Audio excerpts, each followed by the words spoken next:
আসসালামু আলাইকুম গাইস, একটা ইসলামিক ভিডিও নিয়ে এলাম আপনাদের কাছে। আপনারা দেখবেন, আশা করি আপনাদের ভালো লাগবে। নবী বলছেন, আল্লাহ আমার উম্মত যদি জাহান্নামে থাকে আমি কিন্তু জান্নাতে যাব না। আল্লাহ বলছেন আপনি না গেলে তো জান্নাত উদ্বোধনই হবে না। এবারে মামলা কি দাঁড়ালো? আল্লাহ পাক বলে যে আমি তাহকামুল হাকিমিন নিজেকে বলেছি, বিচার না করলেও তো জিনিসটা সুন্দর হয় না। অনবী একটা কাজ করেন, ওয়ালা সৌফা ইউতিকা রাব্বুকা ফাতারদাত, আমি কাউকে বলি নাই, আপনাকে না বলেছি। আমার সাল্লাহ কাইল্লা রহমাতাল লিল আলামিন কারো সম্পর্কে নাজিল করি নাই, আপনাকে দিয়েছি। ওয়ালাল আখিরাতু খায়রুল লাকা মিনাল উলা, কাউকে বলি নাই, আপনাকে বলেছি। আর আমি আল্লাহ ভালো করে জানি আপনি হচ্ছেন উম্মতের দরদি নবী। আপনি নিজের জন্য কাঁদেন নাই, সন্তানের জন্য কাঁদেন নাই, পরিবারের জন্য কাঁদেন নাই, নাতির জন্য কাঁদেন নাই, যত কেঁদেছেন জীবনে সবকিছু উম্মতের জন্য। এমনকি হাসরের ময়দানে যখন সর্বপ্রথম আমাদের নবীকে আল্লাহর হুকুমে তোলা হবে, আমাদের নবী উঠেই জিব্রাইল আলাইহিস সালামকে প্রথম প্রশ্ন করবে, ও আমার ভাই জিব্রাইল, আমার উম্মতগুলা কোথায়? আইনা উম্মতি, আইনা উম্মতি, আমার উম্মত কোথায়, আমার উম্মত কোথায়, আমার উম্মত কোথায়? আমি উঠার আগেই নাকি আমার উম্মতকে জাহান্নামে দিয়ে দিয়েছো নাকি? কোনো আমার উম্মত কোনো জাহান্নামে চলে গেছে নাকি?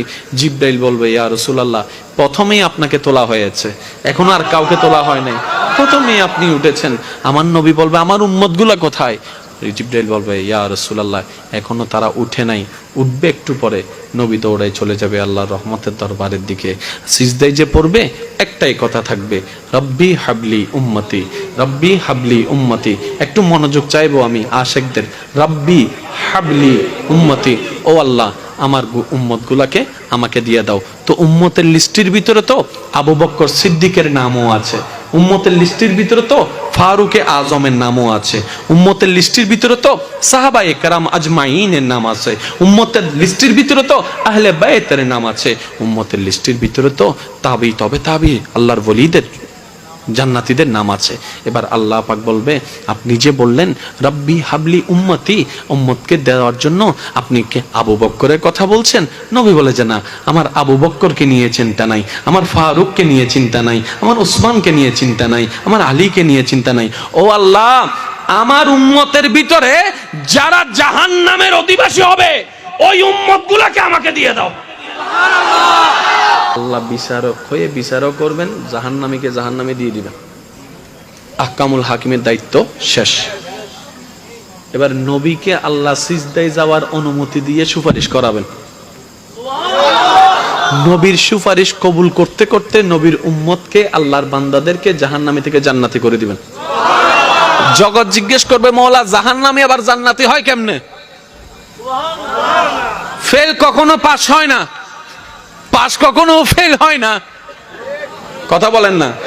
দিন কখনো রাত হয় না, রাত কখনো দিন হয় না, জাহান্নামী কখনো জান্নাতি হয় না।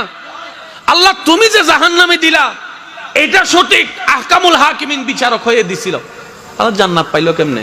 কই তোরা কি পড়স নাই সূরা ফাতিহা 3 নম্বর লাইন, মালিক ইয়াউমিদ্দিন, আমি মালিকও, আমি বিচারকও, আমি মালিকও।